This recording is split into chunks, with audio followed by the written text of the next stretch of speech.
Oh, congratulations, Siju. This is your new Switch taxi. Compliments of Tristram European. It's an MG ZSEV. It's come out fantastic. It's in black. There's your logo on the roof of the car. It's a little suction cup program that actually fits onto the obviously the sunroof, panoramic roof, all the way through to the back of the car. Now I believe Jeff will be giving you some magnets for the doors and also other parts of the car. So anyway, let's go through some of the aspects of what we've got. It's going to come with 2 keys. And first things first, when you lock and unlock the car, when I lock the car I can't get into the access for the charging unit. When I unlock the car, however, if I push down on this, that pops up, and then underneath it reveals where the plugs are. Now, we've got 2 plugs in here. One of them is obviously for the Type 2 to Type 2 charger, which you'll find out there on the road out at the airport and other locations, or something that you might use from home. And then for a fast charger that has this little isolating or centralizing piece that then goes into there too. You'll see different chargers out there, but basically it's Type 2 to Type 2. Now you do have a charging unit in the back of the car, and again, to push that, push it forward and it closes it up.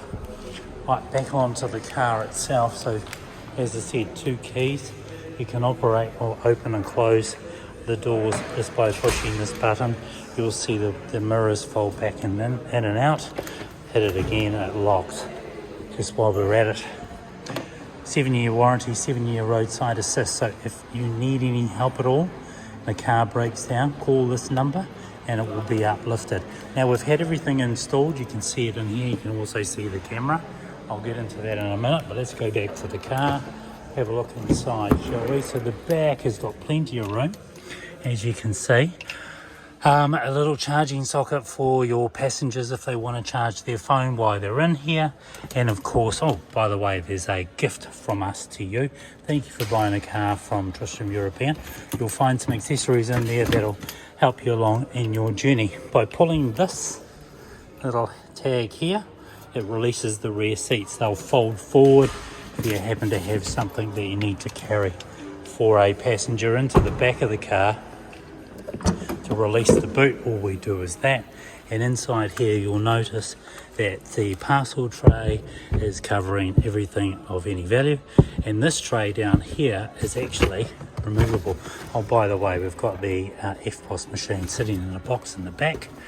Just down underneath here though, you'll find the charger and an inflation kit in the event that you get a flat tyre, you happen to be away or out of town. You can inflate the tyre and get to a new location. They don't come with a spare, so use that and use the 0508 number. Right, there's a charging unit there for a plug-in, so that's a 3-pin plug into the house. You can use that at any time. I might charge the car overnight. Alright, now I can remove that tray and get it giving you more space. There's some little cages down the side here which stop anything from moving around. Put that back inside, and of course easy just to shut that. And there we go. Wiper on the back, and again the rear seat, plenty of room. The front seats go back and forth. And then of course into the passenger seat. Passenger seat also, nice big vents, and then of course to move the seats front and forward and back, operate down here.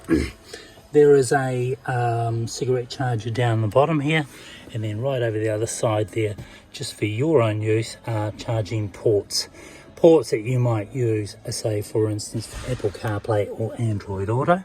Yep, the car does both Apple and Android.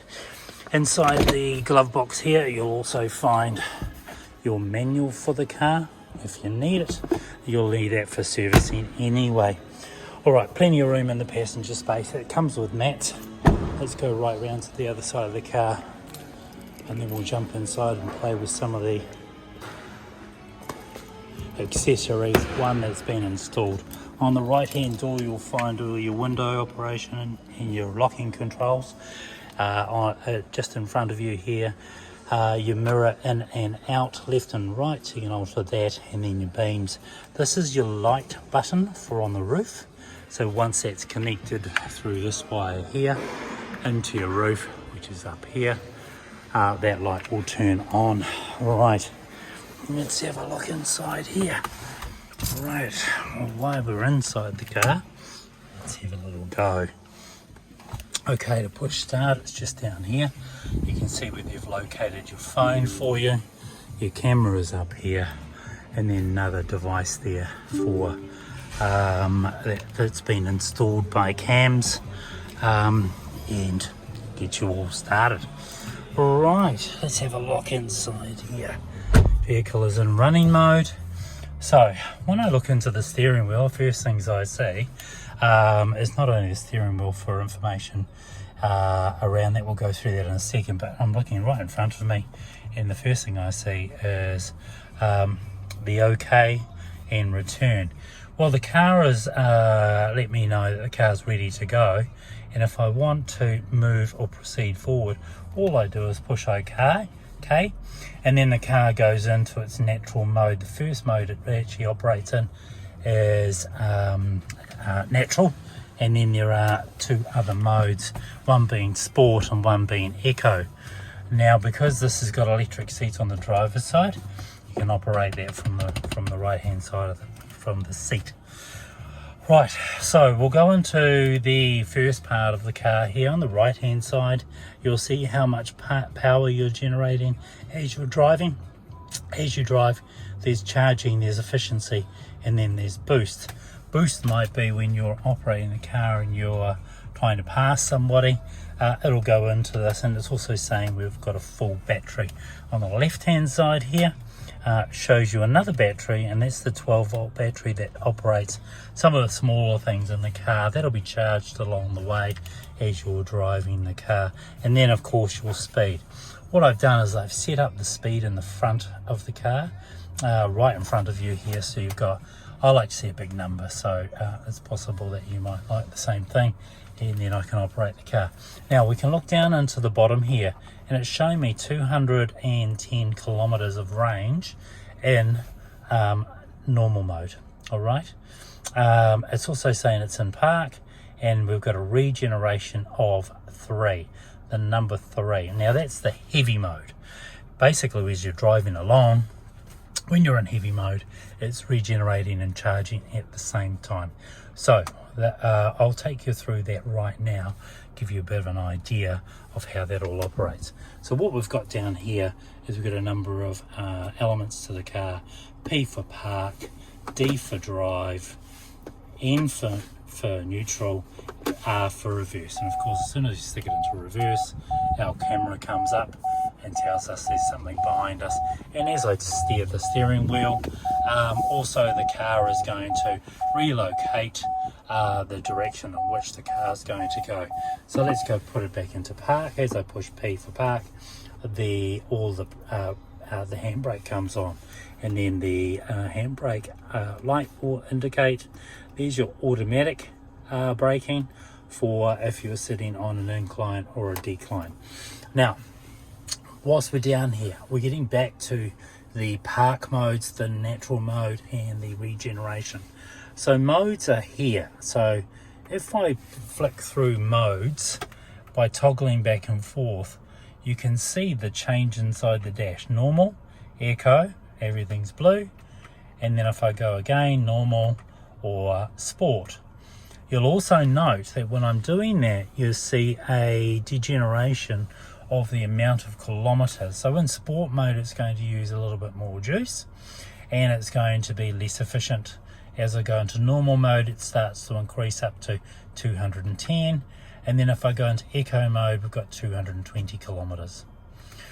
Now, the other thing we want to talk about is how do we regenerate the car? Well, as you can see with the 3 in the middle, that would be classed as heavy. So this curves button down here, again, toggling back and forth, also changes the mode of where our regeneration is. So I'm going to just toggle backwards on that one, and it's going to go to moderate. Now in moderate, you'll find when you're driving, and the car will kind of engine brake into a stop as you idle in, and then in one mode or light mode it'll glide in quite quickly because there's nothing causing friction to help charge the battery. So as I go back up and I go back into 3, when they say heavy, they literally mean heavy. You get engine brake into most situations as you head up into the lights or park the car or you're in the driveway. It's regenerating on 3. So hopefully that will give you a bit of an idea. You'll feel that when you try those modes out through KERS, and then you'll realize how much charge you get in return. Now there's another little button down here again, just to toggle back and forth. That's for your battery. So I'm going to do that again now, and as I go through there, so it's at a glance, I'm going to see a big 222, which is similar to the 222 or 220 down on the left hand side in eco mode. If I change my mode again and I'm in say normal mode, I do it again and put my battery, and it's going to just bring up the number. It's nice and big. It's one of those at a glance moments where you want to see how much range you've got. Now again, whilst I'm on the steering wheel here, we've got mute, we've got moving through the stations, we've got volume control, we've got a call control, we've got a source control for the infotainment system, and then on the right hand side effectively we can make changes to what we're seeing inside the dash. So in this particular case, I've now pushed my what I call a library on my right hand side, and I'm looking at distances between cars in front of me, brightness control, toggling up and down. Now it's set to factory settings, so it's entirely up to you what you might want to do. So I would go through that and have a bit of a look. Now what I've done here is I've put ACC set up on. Now this is the distance between cars in front of you when you're in cruise control. And as I start to toggle this back, you can see the arrows on the right hand side moving. So that's distances, car distances between you and them. Now a little car will come up inside there when you get behind one, but this is where you set all of this. So your cruise control to set, and then your distance control between vehicles in front of you so you don't bump into them. Again, you'd set that only in cruise control. Alright, then you've got your lights on your left hand side, and then on the right hand side you've got your windscreen wipers and stuff for the front and the rear. So hopefully that gives you a bit of an idea in the front of the car. Now we're going to get into the infotainment system. So the infotainment system itself comes with a range of different options for you, one of them being the car. So the first thing we're going to do is go into the car. Actually no, we'll come back out of there and go into the home mode. Sources, your different sources of radio and or say for instance Apple CarPlay, things like that. Anyway, let's go into phone first things first, and as I push phone it'll go through. No, it might have jumped onto my phone already, so let's go into setup, let's go into Bluetooth, and what you're going to be looking for is this address here. So this address will pop up, and that's what you'll be looking for. So MG, BT, BC, DA. Once you've set that up, you've got your Apple CarPlay then going, and then you could jump in there and play things like Spotify, make some alterations to your volume control, your loudness control. If you like music like me, you'll have a little bit of a play in here with your equalizer and jazz on, jazz off. So have a bit of a fiddle with that, because you know, it might enhance your ride. Now we'll get back out of there. This is like the home button here, and I can go through and I can look at things like, say for instance, Android Auto. So that will set up, and again you're using the cable, and it goes through this little hole and then down into the plug below. So a nice little mat which is designed there, so that'll be easy enough for you to set up. If you've used Apple CarPlay before, you'll know pretty much straight away that that'll give you access to all your favorite apps. Now heater controls, I don't think I need to tell you too much about that, but heater controls down here, fan on the right, heat on the left, As I make changes, I can do that. And then of course your heated seats. It's virtually on or it's off. It's one or the other, but it will come in handy over the winter months, which we're fast approaching. Now of course there's plenty of room inside here for a hot cup of coffee, and then of course a little bit of space here. They're very well appointed, so you'll enjoy the space that you have. One other thing, we do have a sunroof here. I probably wouldn't move it around too much when I've got my switch up there. And then of course there's a little sunglass holder inside here also. Alright, well listen, it's been a bit of a journey and we've got there in the end, so thank you again for buying a car from Tristram European. Give me a call if you've got any questions. I look forward to seeing you on Thursday. That's our pickup day for the vehicle. Apparently you're all paid and everything's under control. So I think that's really about it from us to you. Look forward to seeing you soon. Thanks very much and congratulations on your new car.